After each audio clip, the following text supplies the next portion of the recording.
Hi everybody, it's Stuart from Mr. Teens Primary History here with another suggested resources update. This time it is once again for Inspire.Education. Please make sure you read the opening card really carefully because that explains any working relationships I have with the resources or the companies that I recommend.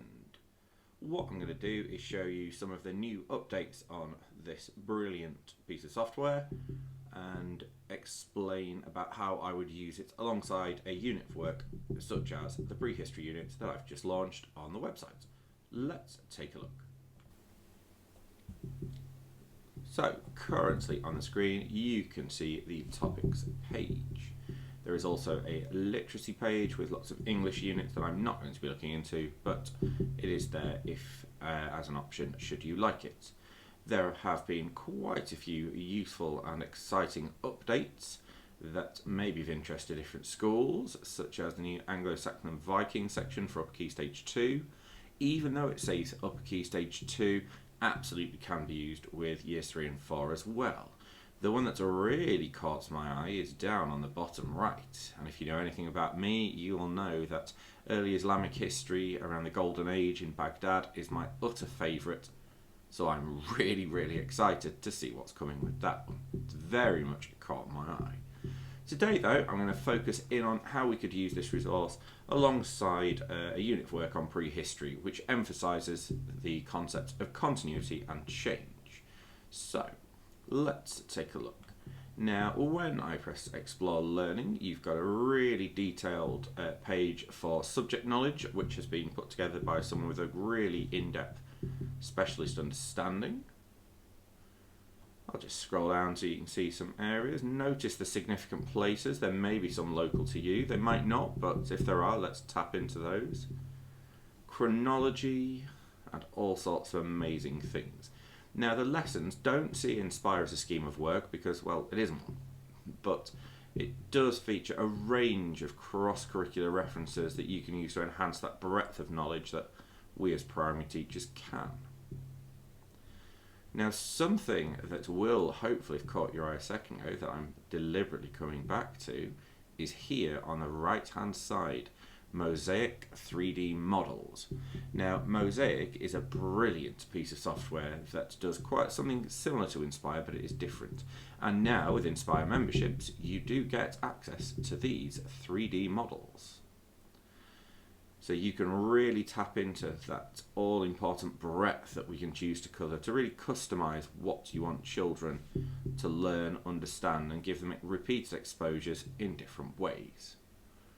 Now, in this next section of the video, what I'm going to do is I am going to show you how I would incorporate continuity and change using these scenes. So, if I press Explore Scene, it quickly loads. And what you'll notice across the top right hand side here is I have my 5 periods of history to illustrate a representation of what life could have been like during this time. What's also really lovely about this is if you see the little sound icons there, it can give you a bit of a soundscape. And the red dots give you a bit of information about certain aspects that are useful. Now, when I look at continuity and change in prehistory, the really key things I focus in on are how homes have changed, how food that people had access to, and how tools have changed, all of which you can see depicted upon the scene. So what we'll do is we'll move across to the Mesolithic. Notice we've got that everyday life scene that we can get such richness and such breadth from. Once again, if I was teaching my unit of work on prehistory, I'd be able to focus and go, well, how does this scene support our understanding of what people ate? You can see in the middle here, somebody's fishing. You can see the skins being used for different purposes. We've got fire. Notice, though, the homes have changed quite dramatically. And if the children can't remember, it's a really simple thing to go, well, let's compare it. Focus on that house. Oh, well, that is very different. The climate has changed as well, so there's huge amounts of breadth and range we can put in. And then we can link it to the archaeological evidence. How did the people who created this scene come to this interpretation? Well, let's look at the archaeology. Once more, click onto the Neolithic. Oh, that's a huge change. Notice the domesticated animals. the arable fields. All of these things we can really reinforce alongside other resources that we'll use. I'll quickly move through to the Bronze Age, once again emphasising the change that's going on, the roundhouses.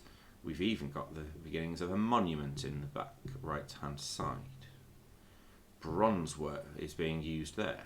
So it's a really in-depth introduction that immerses children into what these different periods of history could have been like.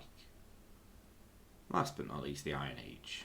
And you can really focus in on different aspects. The way in which I would use this is both as a key teaching tool, but then also as a retrieval exercise. I'd pose a question. Tell me about how homes had changed. Then I'd quickly load this and get the children to talk to me about the different aspects that had changed. Nice and simple. That is a very quick introduction. There is a huge amount more on offer here. That's how, off the top of my head, how I would use this and embed this alongside units of work. I'd be really interested in how you might think to use it. So do let me know in the comments. And if you want to get in touch with Inspire.Education, I will put the contact information down below. At the very least, it's worth a free trial. And remember, please do mention that it's this video that you saw and has prompted you to get a free trial. Any questions, do let me know. Hopefully that all makes sense. Thanks very much for watching and see you later.